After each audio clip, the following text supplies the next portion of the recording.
Bem, a favor da democracia no Brasil, nós estamos conversando aqui sobre o decreto 8.243, que foi editado, publicado em 23 de maio de 2014. Esse decreto cria ou organiza a comunicação entre Poder Executivo e a sociedade civil em geral. Já comentamos os itens anteriores e vamos falar agora sobre a ouvidoria, né? Repetindo aí a Conferência Nacional, né, que é a instância periódica de debate, de formulação, de avaliação sobre temas específicos, que vai mexer com a vontade de muita gente de passear, como é rotina. Mas a ouvidoria pública federal, é algo que a gente até imagina que já exista de alguma forma, através da Casa Civil. A instância, o que seria essa ouvidoria? O que ela é? Instância de controle e participação social responsável pelo tratamento das reclamações, solicitações, denúncias, sugestões e elogios relativos às políticas e aos serviços públicos prestados sob qualquer forma ou regime com vistas ao aprimoramento da gestão pública.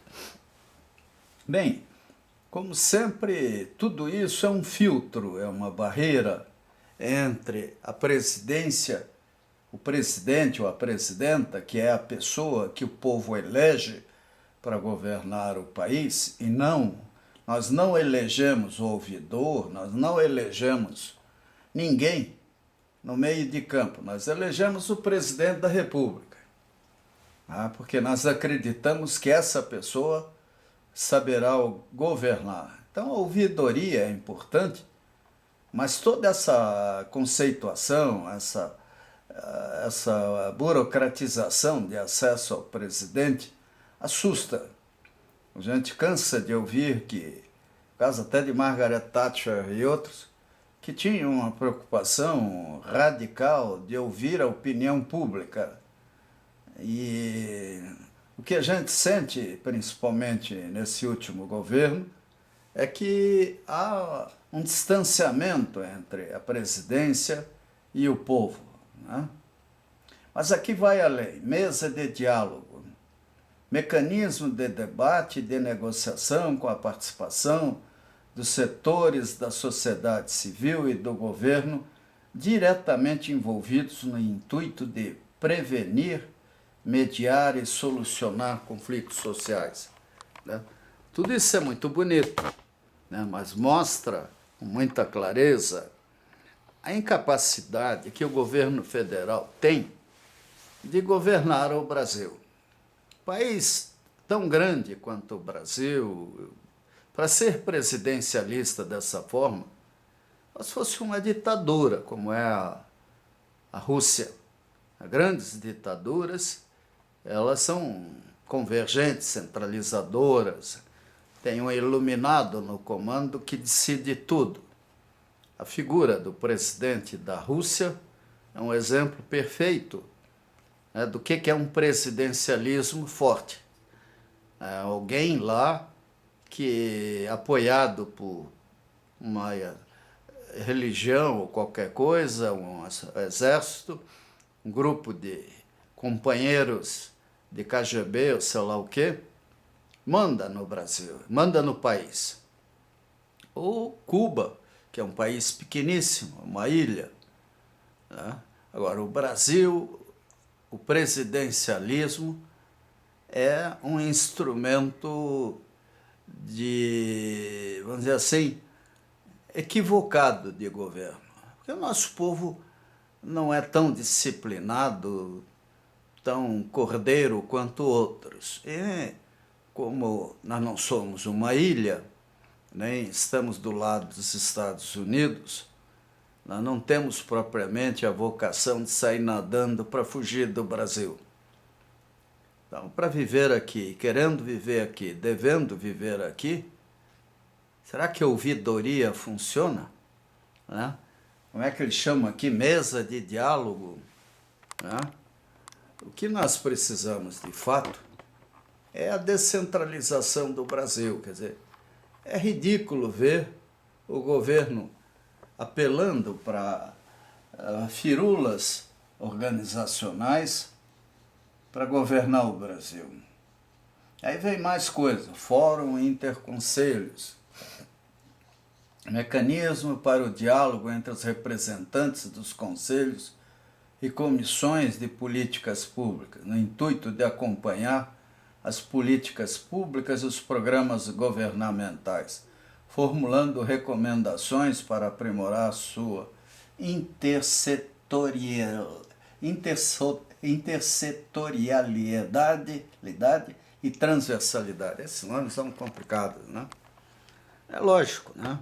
À medida que o país se complica ou ele converge demais a uma coleção de decisões, a coisa se complica. Aí vão surgindo sessões, divisões, etc. Se bem que o Brasil está acostumado, né? Nós temos uma Itaipu que tem presidente, diretores, tem uma usina que na Copel seria cuidada por uma divisão, ali é uma diretoria multinacional cheia de salamaleques. Então essas coisas educam mal, né? Uma coisa bonita é ver a liberdade e a independência. Nos Estados Unidos, por exemplo, nós vimos lá a falência de uma cidade. Tá certo, não sabe se governar, né? Que quebre, desapareça, dê lugar a outra.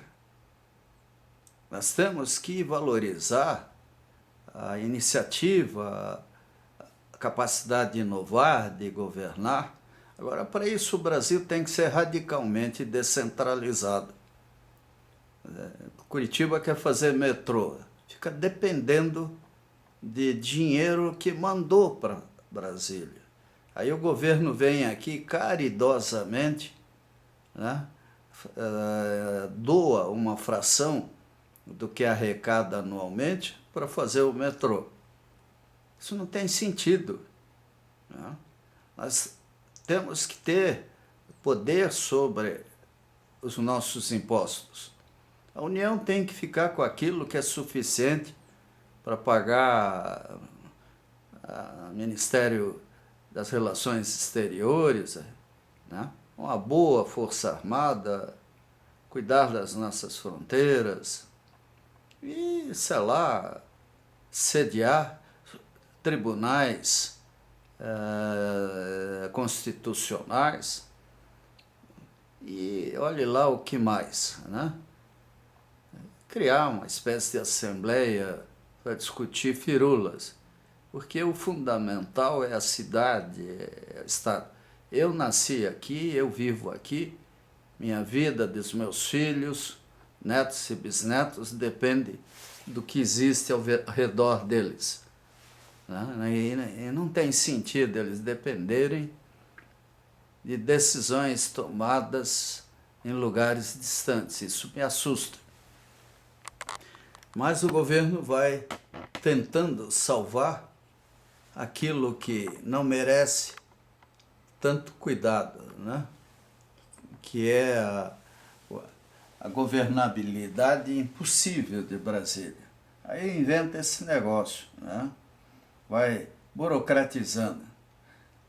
Aqui criou algo até inteligente, ambiente virtual de participação social. Quer dizer, unicamente num ambiente virtual, nós teremos condição de participação real. Porque o deslocamento para uma cidade caríssima e distante como Brasília custa uma fortuna. Então, o ambiente virtual de participação social, que é um mecanismo de interação social que utiliza tecnologias de informação e comunicação, em especial a internet, para promover o diálogo entre a administração pública federal e sociedade civil. Isso já existe, né? Isso não é novidade. Agora, deveria haver um investimento grande no aprimoramento do ambiente virtual de participação social. Cada cidade de porte médio ou maior, pelo menos, deveria ter auditórios, sei lá, mecanismos de reunião e participação, de discussão das políticas públicas locais, estaduais e federais. Então, o ambiente virtual é a esperança da humanidade até de universalização da cultura, dos ideais de liberdade, igualdade, fraternidade, da inovação, da valorização de quem tem competência, etc. E nesse artigo, parágrafo único, as definições previstas neste decreto não implicam na desconstituição ou alteração de conselhos, comissões e demais instâncias de participação social já instituídos no âmbito do governo federal. Ou seja, o pessoal não precisa se preocupar. A mamata dos conselhos, vamos dizer assim, dos conselhos que viabiliza a pompa e circunstância, nós somos o país que adora rituais, fantasias, medalhinhas, etc. Isso vai continuar, né? Lamentavelmente, isso continua.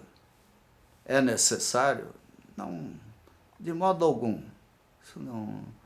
O tempo que o pessoal perde se deslocando para Brasília, voltando, poderia usar conversando.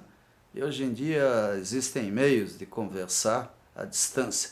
Não há necessidade nenhuma de ir a Brasília. O pessoal vai lá para quê? Cochichar?